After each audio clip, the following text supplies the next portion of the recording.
Alors, je lance une idée qui va peut-être un peu défrisée.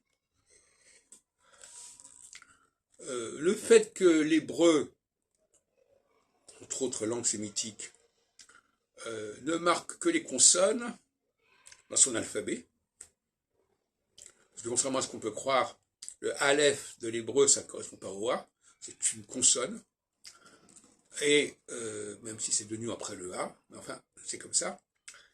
Et l'hébreu ne connaît pas les voyelles. Il est privé de ses voyelles. Alors on les rajoute éventuellement par différents signes, le ségol, le kamat, etc. Mais enfin, ça ne figure pas dans les imprimés, dans les écrits, sauf dans le cas des missels, enfin des sidourim. Mais ça, c'est tout à fait artificiel. C'est pour les gens qui ne connaissent pas la langue, et qui, comme ça, ils vont pouvoir la prononcer. Mais le grand problème, c'est que l'hébreu ne connaît pas. Alors, l'hébreu a le E muet, il a le E muet, le sheva, comme on dit, mais, comment dirais-je, il ne l'utilise pas correctement.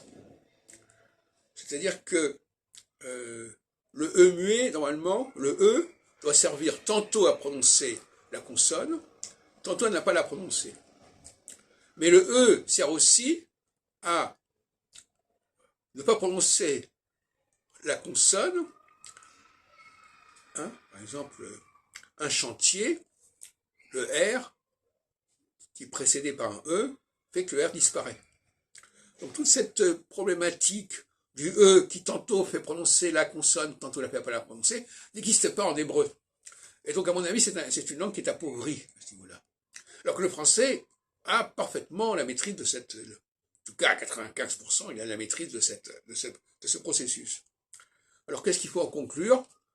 Il faudra en conclure qu'éventuellement, l'hébreu est une langue qui est un petit peu dégénérée, disons de certaine manière.